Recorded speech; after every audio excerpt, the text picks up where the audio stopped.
मेरा बांडीपुरा से ताल्लुक है, मेरे दादा और नाना दोनों वहां से आए थे। सारी जिंदगी वापस जाना चाहते थे, दोनों यहीं दफन। मैं भी वापस जाना चाहता हूं और जाऊंगा इंशाअल्लाह।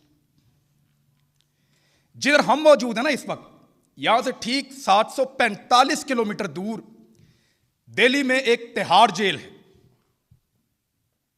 उस जेल में एक आदमी बंद है, डॉक्टर कासम फतू,